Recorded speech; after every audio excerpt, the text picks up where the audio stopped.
أشرف الأنبياء والمرسلين وعلى آله وأصحابه أجمعين أما بعد فقد قال الله سبحانه وتعالى في كتابه الكريم وهو أصدق القائلين أعوذ بالله من الشيطان الرجيم قد أفلح المؤمنون الذين هم في صلاتهم خاشعون وقال في الحديث رسول الله صلى الله عليه وسلم الصلاة مفتاح الخير صدق الله العظيم. Para pemirsa,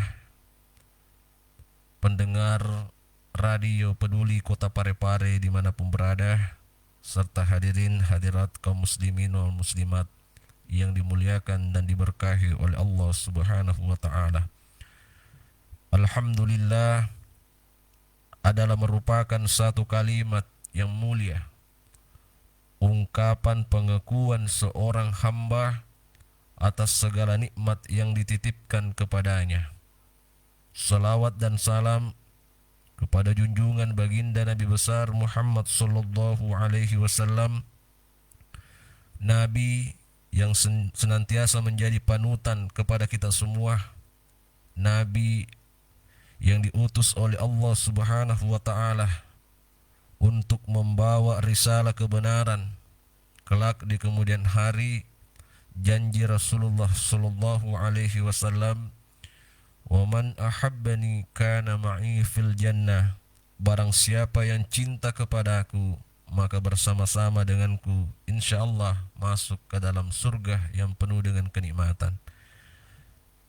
Hadirin hadirat, para pemirsa pendengar Radio Peduli Kota Parepare dimanapun berada, adapun tema kajian pada pagi hari ini menjelang siang adalah refleksi ibadah sholat sebagai spirit kekuatan moralitas.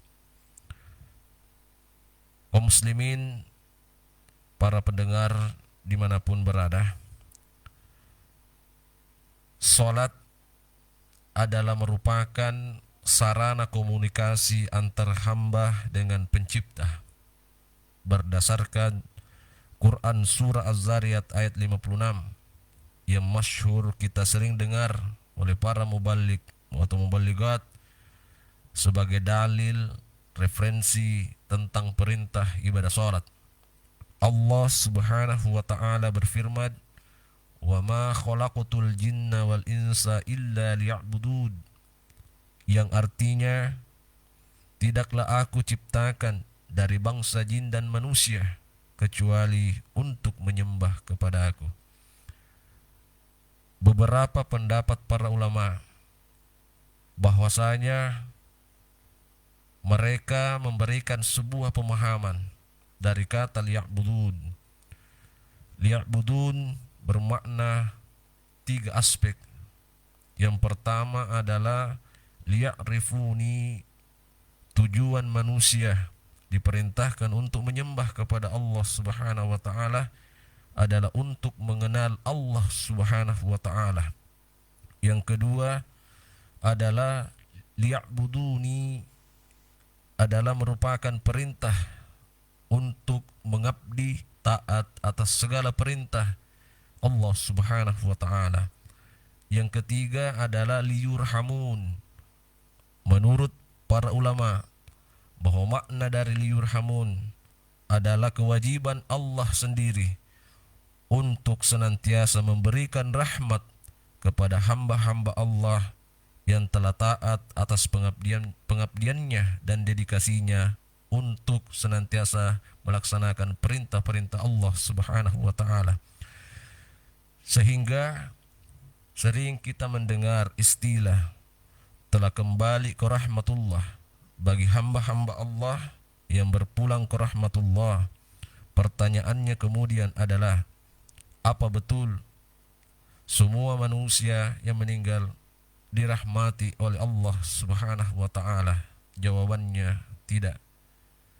Tetapi ketika dia dalam kehidupannya, setiap langkah kehidupannya, dia mengenal siapa sebenarnya pencipta dari segala-galanya, dan dalam kehidupannya dia mengabdi dan taat atas segala perintah Allah dan menjauhi segala larangannya, maka disitulah rahmat Allah akan turun kepadanya.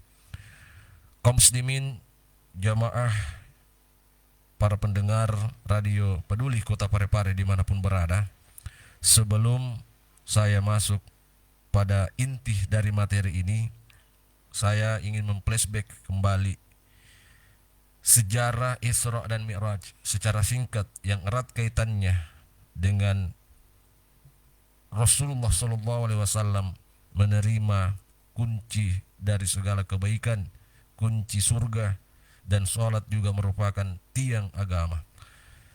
Sholat yang nanti diterima oleh Rasulullah SAW bukanlah sesuatu yang baru. Sejak Nabi Nuh alaihissalam hingga Nabi Isa alaihissalam itu sudah ada sholat.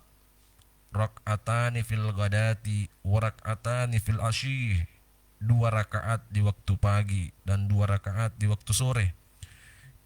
Itu menandakan bahwa sholat sudah ada sebelum diutusnya Rasulullah Sallallahu Alaihi Wasallam sebagai Nabi dan Rasul. Tetapi pertanyaannya, sholat apakah itu? Jawaban para ulama adalah sholat umat-umat terdahulu yang disyariatkan pada manusia. Kaum muslimin, jamaah yang dimuliakan oleh Allah Subhanahu wa taala. Perjalanan Isra dan Mi'raj Nabi Muhammad sallallahu alaihi wasallam dari Masjidil Haram ke Masjid Al-Aqsa Palestina berdasarkan surah Al-Isra ayat pertama. Subhanalladzi asra bi'abdihi lailan minal masjidil haram ilal masjidil aqsa alladzi barakna hawlahu linuriyahu min ayatina innahu huwas samiul basir.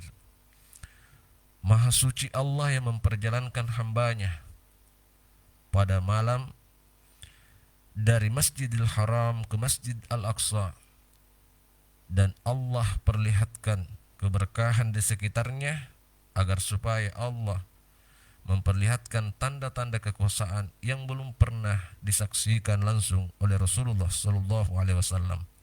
Sederhananya adalah, menjadi pertanyaan saat ini adalah, mengapa rute perjalanan Nabi Muhammad dari Masjid Al-Haram ke Masjid Al-Aqsa kalau tujuannya hanya menerima sholat 5 waktu?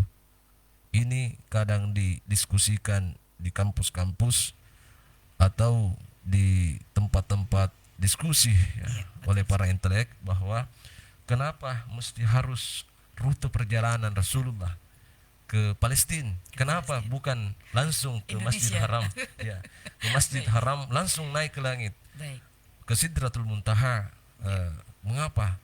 Jawaban oleh para ulama adalah, ini adalah bentuk isyarat dan penjelasan Allah bahwa Allah Subhanahu wa taala mengutus Nabi Muhammad sebagai misi nabi terakhir untuk menyempurnakan 2 syariat, syariat Masjid Al-Haram dan syariat Masjid Al-Aqsa. Kalau kita mau flashback bahwa Abul Anbiya, Nabi Ibrahim adalah bapaknya para nabi, itu digelari khusus untuk Nabi Ibrahim. Ternyata Nabi Ibrahim dari garis keturunannya itu paling banyak ditunjuk memang sebagai Nabi dan Rasul. Jadi menariknya adalah dari 2 istri Nabi Ibrahim, Siti Zahra dan Siti Hajar. Siti Zahra melahirkan putra yang bernama Nabi Ishak, dan Siti Hajar melahirkan putra yang bernama Nabi Ismail. Dari keturunan Nabi Ismail turun-turun sampailah kepada Nabi Muhammad SAW, dan itu kelak akan menjadi syariat Masjidil Haram. Dari garis keturunan Nabi Ishak melahirkan putra yang bernama Yakub yang diberi gelar sebagai Israel. Dari garis keturunan Israel, mulai dari Yusuf, mulai dari turunan sampai Nabi Musa dan Nabi Isa alaihissalam, yang kelak kemudian diberi gelar sebagai Bani Israel. Dan itulah syariat Masjid Al-Haram. Mengapa harus transit ke Palestina? Satu, hikmahnya adalah, hei kaum muslimin, dulu Nabi Muhammad itu bukan hanya singgah di Palestina, tapi disuruh untuk sholat sebagai imam dan mengimami para nabi dan al-anbiya, para nabi dan rasul. Yang kedua adalah, hei kaum muslimin, ingatlah saudaramu, Palestina akan menjadi ujian berat kepadamu. Apakah kalian mampu mengorbankan jiwa dan ragamu dan hartamu untuk menolong saudara-saudaramu yang hari ini dibombardir, dizalimi, dan disakiti oleh orang-orang Yahudi sebagai ujian kaum muslimin. Jadi begitu hikmahnya mengapa harus transit rute perjalanan ke Palestina, karena mau menyempurnakan ibadah sebelumnya yang dulunya hanya 2 rakaat pagi, 2 rakaat sore. Setelah Nabi Muhammad hadir harus 5 waktu. 5 waktu, maghrib, isya, subuh, duhur, asar. Yang dulunya puasa hanya 3 hari sebulan, yang disebut dengan puasa mutih atau somul abiyat atau puasa mutih, tanggal 14, tanggal 15, tanggal 16. Tapi hadirnya Nabi Muhammad, maka 30 hari full khusus di bulan suci Ramadan, yang insya Allah tidak lama lagi kita akan dipertemukan. Iya. Kaum muslimin jamaah yang dimuliakan oleh Allah Subhanahu wa taala. Iya, Ustaz. Bicara tentang refleksi ibadah sholat sebagai spirit. Tadi saya ketika disampaikan itu, yang ada di dalam benak saya itu adalah ini adalah perjalanan wisata religi. Betul. Menurut saya menghibur baginda Rasul ini, dalam hal ini Nabi Muhammad, karena berduka ya pada saat itu. Jadi Allah menghibur kekasihnya sehingga ini bahasa mileniumnya. Betul. Sehingga diperjalankanlah perjalanan wisata religi tadi itu menurut saya. Kemudian berbuah hasil, ada hadiahnya tadi itu perintah sholat ya Ustadz ya. Ini Ustadz kan kalau dilihat di zaman sekarang itu banyak sekali orang mempermasalahkan tentang sholat, mulai dari takbiratul ikramnya, kemudian doa kuno, cara atahiyat dan lain sebagainya gitu kan. Nah, bagaimana kita bisa merefleksi itu gitu, dalam artian takbiratul ihram harus seperti ini di 13 atau 14 rukun sholat itu sendiri ya, saat seperti itu. Jadi bisa disampaikan tidak, dalam artian kita merefleksi kembali sholat kita gitu kan, mulai dari berdirinya, mungkin dari diawali dari cara sholat yang benar seperti itu mungkin Ustadz, atau bagaimana selain kita merefleksi untuk sebagai moralitas kita gitu kan. Baik, terima kasih atas pertanyaannya. Seperti ini ya, jadi Nabi memang pernah menyampaikan kepada sahabat, "Shollu kama ra'aitumuni usolli." Salatlah kalian sebagaimana melihatku salat.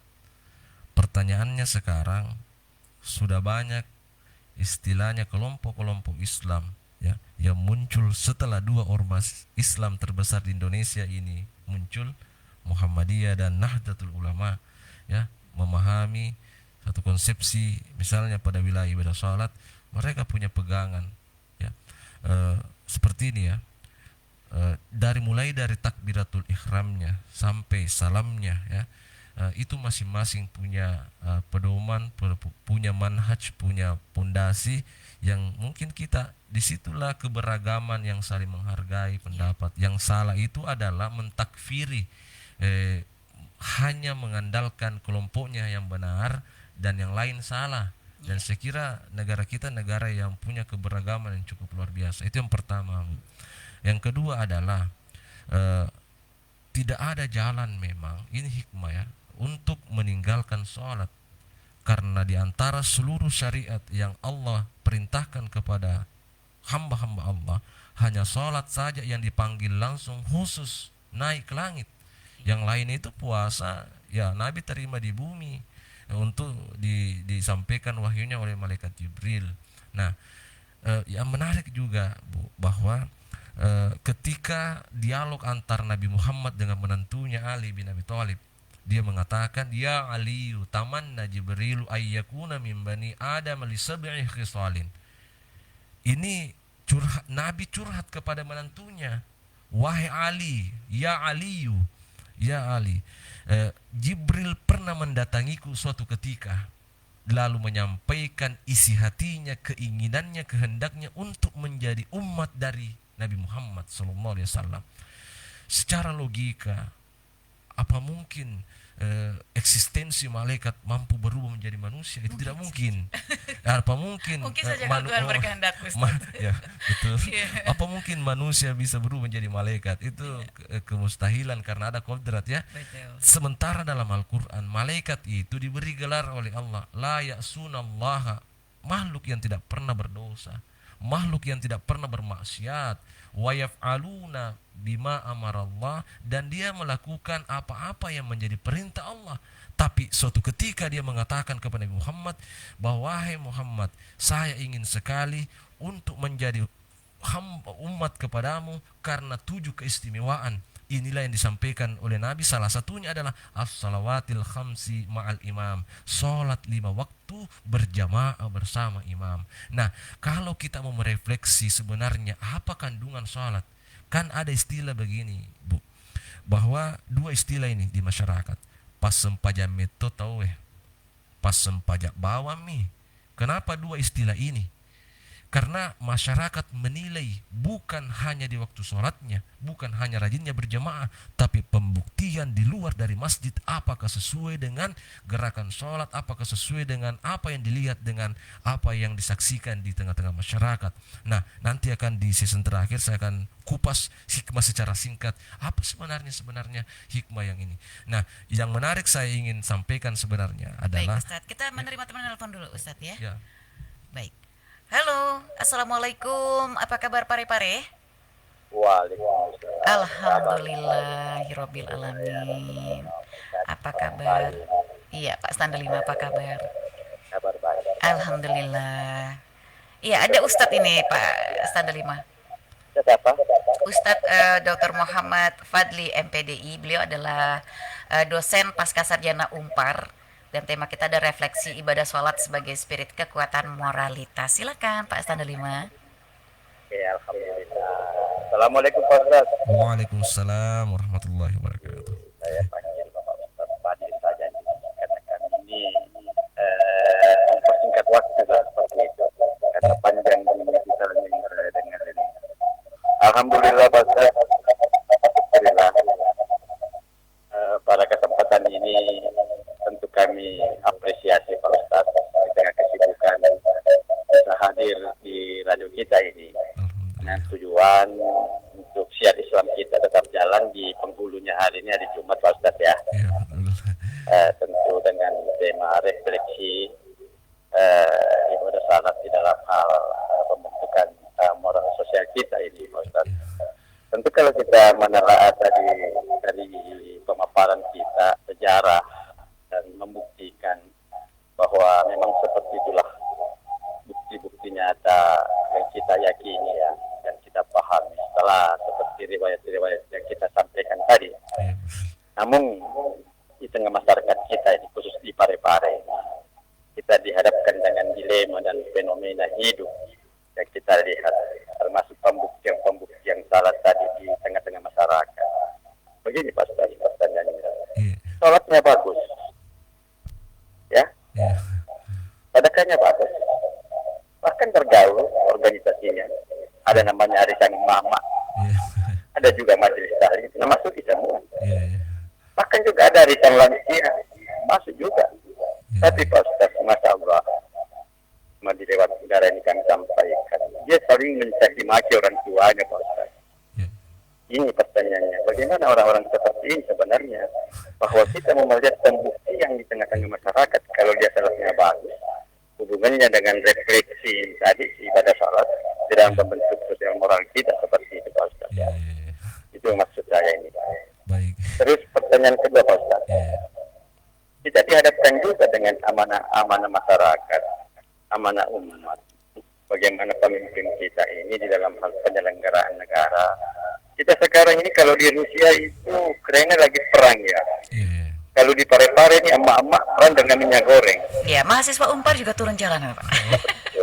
Bahkan kita panik emak-emak ini. Sampai menimbulkan juga persoalan di tengah masyarakat. Ada ulah-ulah baru. Sehingga kita menjadi pertanyaannya Pak Ustaz yang kedua ini, bagaimana kita menyikapi hal seperti ini dalam rangka juga menyongsong bulan suci Ramadan yang insya Allah akan tinggal hitung hari ya. di dalam hal kelangkaan termasuk kelangkaan sholat juga naik semua apa dan ini menentukan sikap ini secara sudut pandang religi kita ini sebagai umat yang beragama seperti itu. Terima kasih Pak Ustadz. Ya, terima kasih sama-sama. Terima kasih dan juga nih saya sampaikan bukti nyata ucapan Bapak Wali Kota kita Bapak Dr. Raiso Pantawe SMH yang mengatakan Kota Parepare adalah dijuluki sebagai kota ulama, kota santri. Dan ini ustaznya sudah hadir di jadwal kita, tapi alhamdulillah tepat sekali Bapak Wali Kota kita ini. Terima kasih atas kerjasamanya Pak Ustaz dan kehadiran di studio. Itu Raisa Ino. Baik. Assalamualaikum warahmatullahi wabarakatuh. Waalaikumsalam warahmatullahi wabarakatuh. Terima kasih Bapak Ustadz Lima. Memang ini adalah ketua dari komunitas Sahabat Peduli. Baik. Ustadz yang memang sangat memerhatikan kondisi Kota Parepare itu kan, dan narasumber siapa saja yang hadir selalu menyimak di 96,9 FM.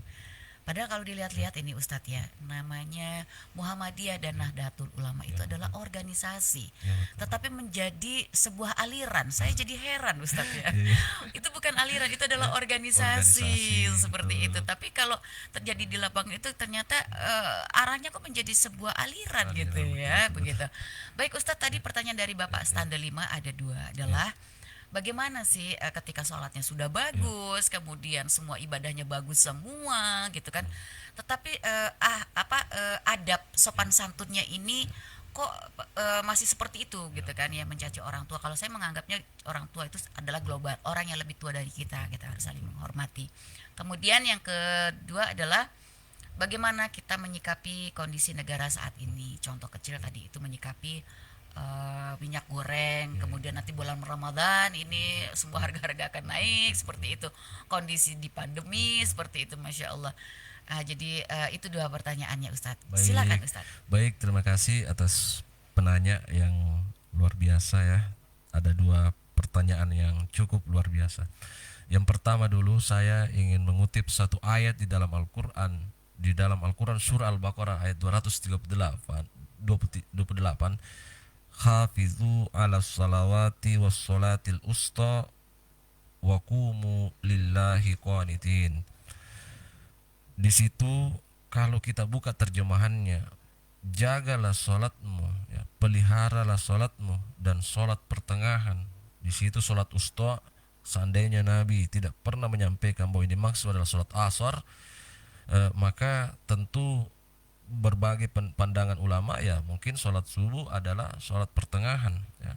Tapi di situ Nabi menyampaikan sholatul usta adalah sholat asar. Waqumu lillahi qanitin, dan dirikanlah sholat berdasarkan kehusyuan ya, sesuai dengan kehusyuan, khusyuk dalam sholat. Secara singkat ya saya mau jelaskan bahwa dua hal yang perlu kita fokuskan atau pelihara. Satu, kata hafizu adalah berbicara tentang waktu sholat. Usahakan kita sholat tepat pada waktunya, seandai kata tidak ada kesibukan atau uzur atau halangan yang menghalangi ya. Yang kedua adalah kata qanitin atau khasyiun, adalah khusyuk, itu berbicara tentang isi sholat ya. Nah itulah yang tadi ditanyakan oleh Bapak bahwa kenapa banyak orang yang rajin sholat tapi rajin juga bohong, rajin juga dusta, rajin juga adu domba, rajin juga fitnah tetangganya atau gak gosip tetangganya. Di sini harus dipahami yang diperintahkan Allah aqimus shalah, bukan i'malus shalah, laksanakan sholat, tapi dirikanlah sholat. Mendirikan itu kalau di dalam aspek ketata bahasan bahasa Bugis, tetungengi sempajangi, ajepui sempajangi. Itulah kadang kita dengar ulama-ulama dahulu ya, sempaja tepetu jene teluka, sempaja tepetu sholat yang tanpa putus. Artinya apa? Sholat tanpa putus, gerakan-gerakan sholat atau nilai-nilai sholat, sifat-sifat sholat di dalam masjid kita bawa di tengah-tengah masyarakat. Contoh misalnya, imam mengatakan sawu sufufakum fa inna taswiyatas sufufin tamamis shalah, luruskan dan rapatkan saf. Di masjid kita harus bersifat jujur, maka di luar masjid juga kita harus jujur. Nah, yang kedua berbicara masalah isi dari sholat, istilah bahwa makanannya jasad itu apa yang kita konsumsi setiap hari, tapi makanannya roh atau spiritual itulah sholat, zikir kepada Allah. Nah kemudian ada yang menarik ya, ketika Rasul sallallahu alaihi wasallam menyampaikan dalam salah satu hadisnya, idza azzanal muazzinu faqulu mithla ma yaqulu muazzin. Apabila azan dikumandangkan, jawablah azan itu sesuai dengan lafaz azan. Ditaksis oleh ulama hadis kecuali hayya 'alas shalah dan hayya 'alal falah. Apa maknanya hayya 'alas shalah, hayya 'alal falah? Mari kita salat, dijawab la haula wala quwata illa billah. Hayya 'alal falah, mari kita menang, mari kita sukses, mari kita sejahtera, mari kita selamat. Kemenangan sudah di depan mata, hayya 'alal falah. Nah, seolah-olah Allah informasikan kepada kita, hei hambaku, kalau kamu pelihara solatmu, bagus caramu solat, ada tumak ninanya, tidak cepat, tepat waktu, di awal waktu, ya, tidak menunda-nunda solat, maka engkau akan aku berikan kesejahteraan, ketenangan, ketentraman, kedamaian, tentu adalah kemenangan nanti di hari kemudian. Terus terang, Bu, bahwa setelah saya baca hadis, ya, nanti di surga itu Allah berkata kepada penghuni surga, hei hambaku, apa yang kalian lagi minta, apa yang kurang lagi? Hamba yang masuk surga mengatakan, apa lagi Tuhan, ada semua kenikmatan ini. Padahal Tuhan mengatakan masih ada satu. Apa itu? Adalah berjumpa langsung dengan Allah. Wa man kana yarju liqa'a rabbih falyamal amalan sholihan wala yusyrik bi ibadati rabbih ahada. Allah sudah mengatakan, siapa yang mau berjumpa dengan aku, siapa yang mau berjumpa, bertemu langsung dengan Tuhannya, maka dua syaratnya, perbaiki amalanmu, dan kedua, jangan mempersekutukan Tuhan. Nah, itu yang pertama secara singkat. Yang kedua, persoalan pandemi kelangkaan minyak ini, ya. Ini saya kira bulan suci Ramadan adalah satu momentum bulan suci yang perlu kita hormati.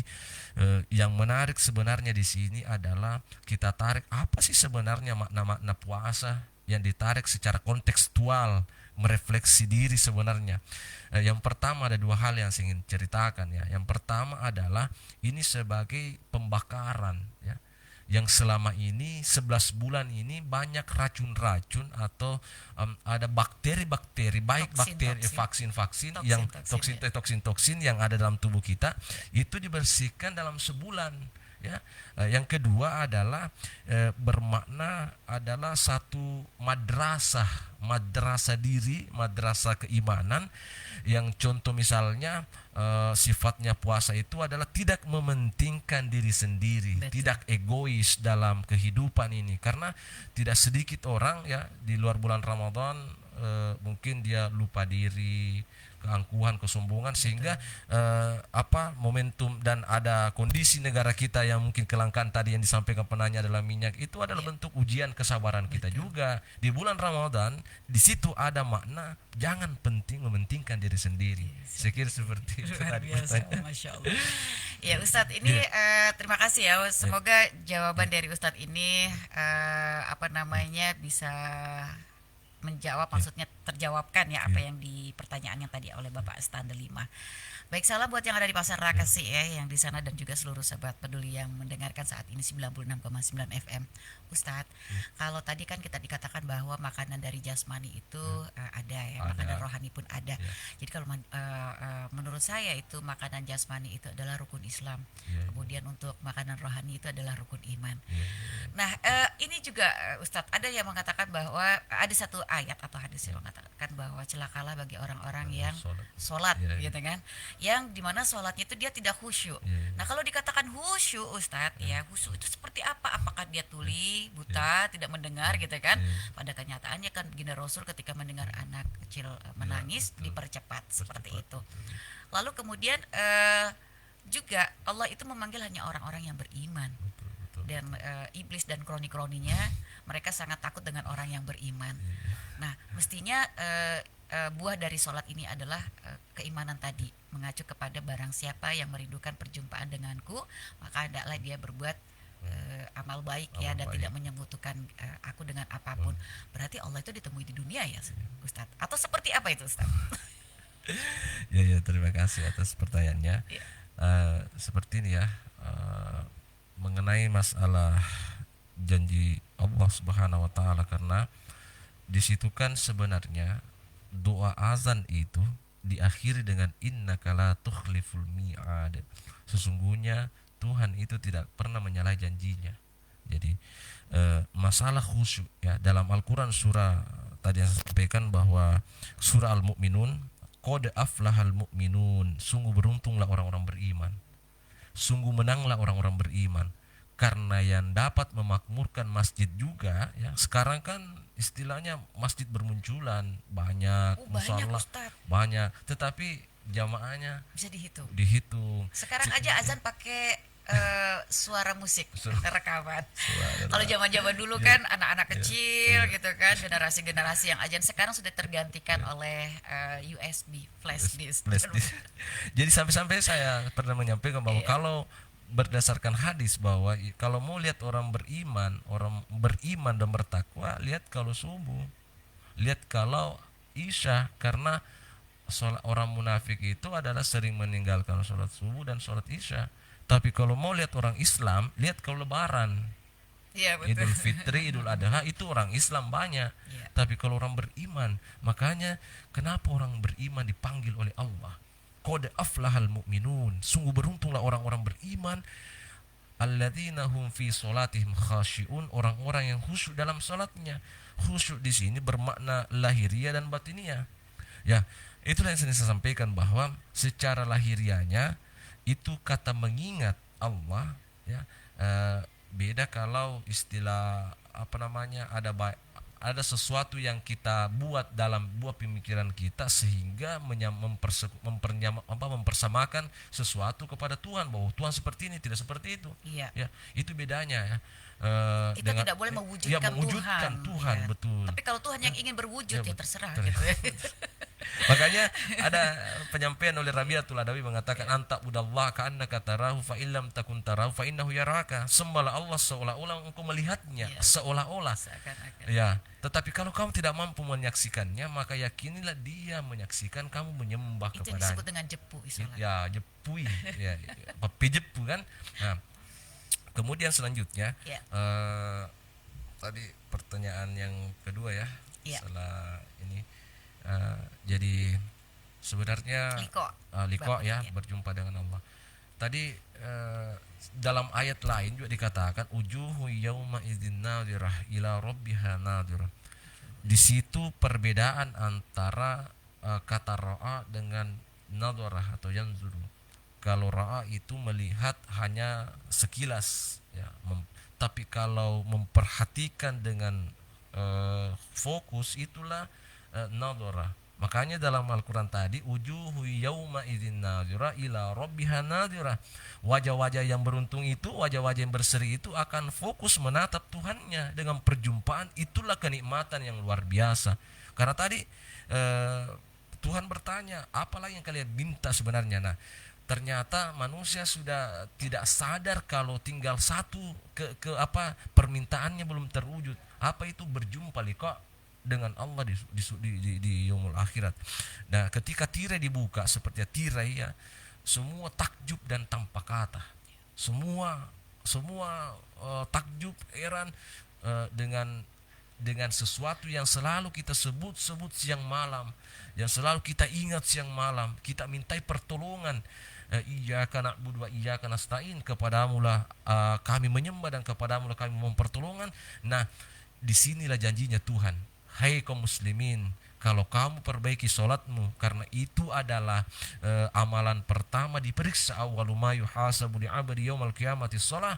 Yang kedua adalah sholat merupakan kunci segala kebaikan.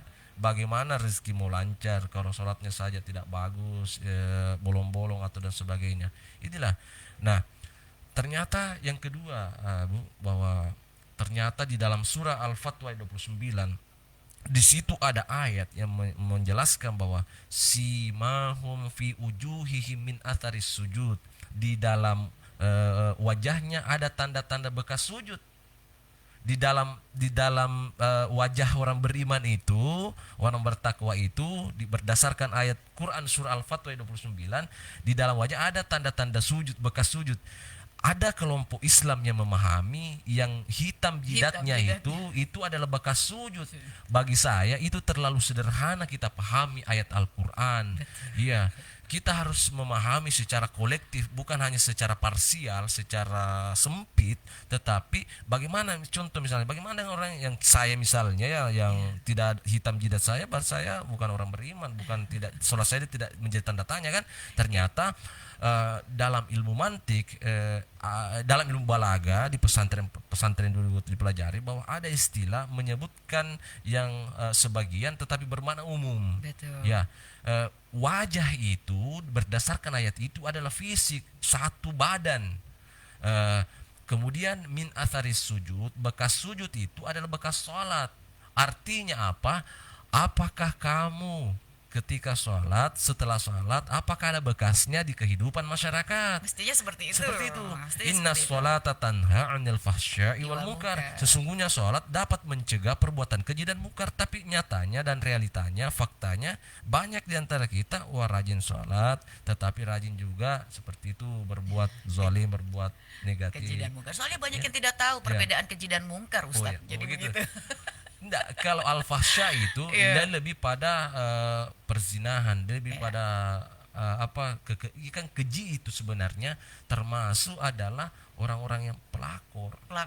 ya, Jadi pebino. keji itu mungkin perkataan kita, perbuatan kita yang merugikan orang Merugikan lain. orang lain. Kalau mungkar itu mungkin perkataan atau perbuatan kita yang merugikan diri kita sendiri. betul. Ya, kalau masih melakukan dua hal itu, Ustadz, Iya. ya memang perlu dipertanyakan ibadah sujudnya, sholatnya gitu kan. Kalau masih dia zolim kepada orang dan zolim pada dirinya sendiri, gitu Ustadz ya.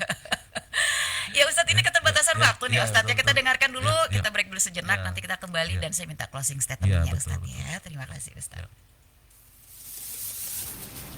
96,9 FM Radio Peduli Parepare, informasi sehat dan cerdas.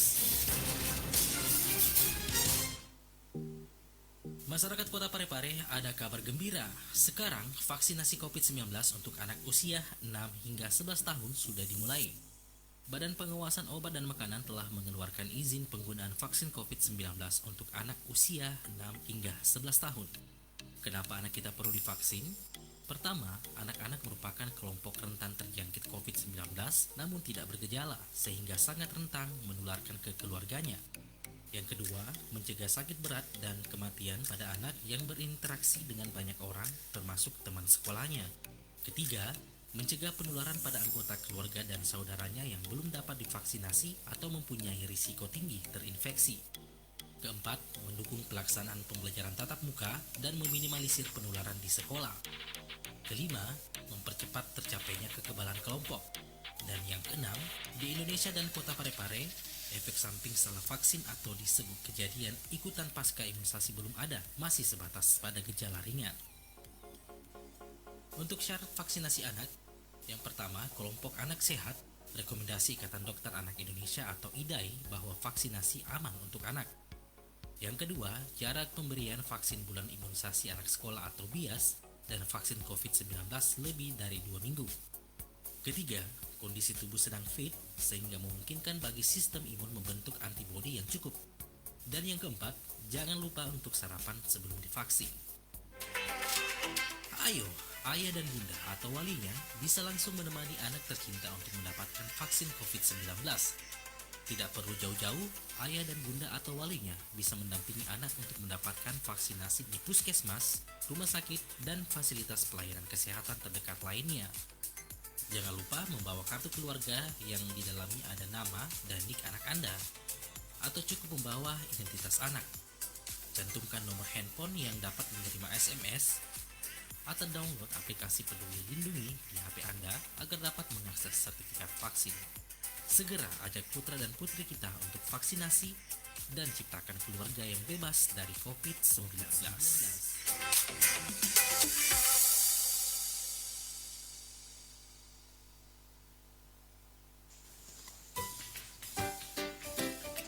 Pak, ini masker tak, ini hand sanitizer tak. Sudah saya siapkan semua ini, Bu. Masker, hand sanitizer, juga cadangan masker, Bu. supaya tambah sayang kak, dan juga karena ku sayang semua bu. Ai ku sayang mentong Miki Pak. Wah, ada Mi Pale kita sudah siapkan buat saya. Ayo Mi, terlambat Ki nanti ke kantor.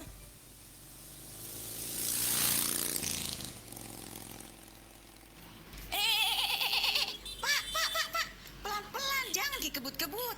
Di dalam kota ini Pak, kecepatan ada batasnya. PT-PT saja tahu itu Pak. Wah, ku tahu ji bu. Kalau pelan-pelan, terlambat ki nanti ke kantor. Pak, lampu merah itu he. Kenapa diserobot saja? Tidak buta warna dan rabun senja gitu? Ai, ibu, banyak sekali bicaranya. Merah itu berhenti, kuning itu berhati-hati, hijau bisa tancap gas. Sudah tahu begitu, kenapa diterobos lampu merah, Pak? Itu membahayakan diri sendiri, dirita, serta pengguna jalan lainnya. Hai, tidak sayang mentongkak sama bapak ini. Tadi itu bu, bukan lampu merah yang menyala, tapi lampu kuning kedap-kedip main mata. Jadi bisa di jalan atau berhati-hati. Ini sudah sampai nih bu. Mau ke kamar kecil dulu nah? Oh, ditahu Pi Pale rambu-rambu lalu lintas si bapak. Oh, tadi tuh buru-buru ternyata mau ke kamar kecil. Iklan layanan masyarakat ini dipersembahkan oleh Dinas Komunikasi dan Informatika Kota Parepare.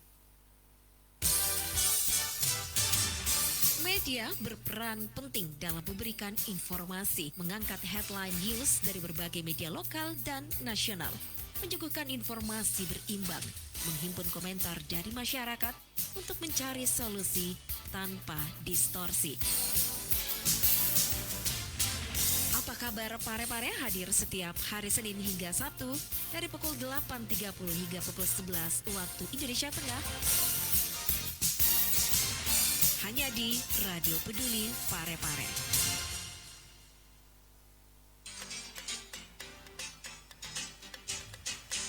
Ya Sobat Peduli, tanpa terasa ya, waktu terus bergulir terus ya. Dan untuk siraman rohani kita di edisi Apa Kabar Parepare hari ini, mau tidak mau harus kita akhiri ya. Dan kita dengarkan dulu closing statement dari Ustadz kita untuk hari ini ya. Beliau adalah Ustadz Dr. Muhammad Fadli MPDI. Beliau adalah dosen dari Pasca Sarjana Unpar, dan temanya adalah refleksi ibadah sholat secara spirit, kekuatan moralitas ya. Dan terima kasih buat penelpon tadi Bapak Standar 5 ya. Semoga terjawabkan semua 4 pertanyaannya tadi. Baik Ustadz, keterbatasan waktu Ustadz ya, saya ingin banyak banget yang mau saya sampaikan, dan saya yakin banyak pendengar yang ingin mencoba masuk ya, menelpon. Dan di sesi terakhir ini ada closing statement yang disampaikan. Silakan Ustadz. Baik, terima kasih. Sebagai penutup dari kajian saya pada pagi menjelang siang ini, Allah Subhanahu wa taala berfirman, "Wa may yuti'illaha wa rasulahu faqad faza fawzan 'azima." Barang siapa yang taat kepada Allah dan Rasulnya, maka dia sungguh mendapatkan kemenangan dan kemenangan yang sangat besar. Hikmah dari refleksi ibadah sholat sebagai spirit kekuatan moralitas, ada 3 hal yang saya ingin sampaikan. Yang pertama adalah sholat hikmahnya adalah bagaimana memperbaiki 2 hubungan, hablum minallah dan hablum minan nas. Kenapa hikmahnya sholat diawali takbiratul ihram, Allahu Akbar? Itu menandakan Allah Maha Besar, Allah Maha Agung. Berarti perbaiki hubunganmu kepada Allah. Jangan lupa kepada Allah. Fadhkuruni adzkurukum washkuruli wala takfurun. Itu pesan Tuhan. Maka ingatlah aku, maka aku akan ingat kamu. Janganlah kamu mempersekutukan aku, kata Allah. Hablum minallah, dan di akhir dengan salam, assalamualaikum warahmatullah, assalamualaikum warahmatullah. Itu menandakan hablum minan nas. Itu memberikan makna kalau gara-gara saya kamu tidak akan celaka lagi. Aku iya nih dekna mu masih sah, dekno tipu ku, dekno beleko. Itu makna hablum minan nas. Itulah hakikat dari salat sebagai pencegah dari perbuatan keji dan mungkar. Itulah refleksi yang pertama. Yang kedua adalah salat mengajarkan kepada kita dinamisme kehidupan. Dulunya kita berdiri tegak, Allahu Akbar, kemudian ruku, sujud. Itu kehidupan ini dinamis. Kadang kita jaya, hebat, kaya, tapi ada kalanya nanti ekonomi kita agak menurun, butuh kesabaran, butuh ketabahan. Disinilah fungsi-fungsi dari sholat. Dan yang kedua, kalau kita rendah, serendah-rendahnya, dihina, diejek, dicemooh kepada tetangga atau orang kayak dipandang ente, dipandang remeh, jangan khawatir, Tuhan bersama dengan kita. Ada nanti masanya, hidup ini dinamis, saudara. Ada skalanya kita duduk, tapi nanti kita berdiri sedikit demi sedikit, akhirnya kita tegak. Nah, yang ketiga, yang terakhir, sholat mengajarkan kedisiplinan. Kedisiplinan waktu, terutama juga kedisiplinan masalah berbicara. Dalam sholat itu ada bacaan-bacaan khususnya, tidak boleh ditukar-tukar. Bacaan tahiyat itu tidak boleh dibaca pada saat kita sujud. At-tahiyatul mubarakatuh itu tidak boleh dibaca sujud. Dan bacaan i'tidal, Rabbighfirli warhamni itu yang bagian bacaannya, kalau bacaan yang lain misalnya tidak boleh dibaca Allah Akbar kabira atau Allahumma ba'id misalnya doa iftitah, tidak boleh tukar-tukar. Apa hikmahnya? Dalam kehidupan ini, dalam berbicara, jaga lisanmu. Kalau bicara sama seseorang jangan ditambah-tambah, jangan dikurang-kurangi. Yang kedua, dalam berucap usahakan jangan menyinggung orang lain. Terkadang dalam kehidupan ini kita mengerti tetangga, kita mengerti saudara, kita mengerti orang lain, tanpa harus memaksa orang lain untuk mengerti dengan kita. Itu kata kuncinya. Saya kira itulah yang sempat saya sampaikan. Ya, mohon maaf atas segala kekurangan, khusus kepada radio Peduli Kota Parepare. Yang kali pertamanya saya juga tampil di radio TV Parepare ini, diundang ya. Ya, saya ucapkan marhaban ya Ramadan ya. Selamat datang bulan Ramadan, dan wabalikna fi Ramadan. Pertemukanlah kami ya Allah dengan bulan Ramadan insyaallah. Baik, saya akhir dengan ucapan nasru minallahi wa fathun qarib, minallahil musta'an wa alaihi tiklan. Assalamualaikum warahmatullahi wabarakatuh. Waalaikumsalam warahmatullahi wabarakatuh. Sobat Peduli, tetaplah bersama 96,9 FM. Dan yang tadi pamitnya Ustadz kita di hari ini, hari Jumat 18 Maret 2022. Saya Raisya pamit juga di Apa Kabar Parepare. Terima kasih. Wassalamualaikum warahmatullahi wabarakatuh, dan selamat menunaikan sholat Jumat bagi Anda yang beragama Islam. Dan ingat, tetap patuhi protokol kesehatan.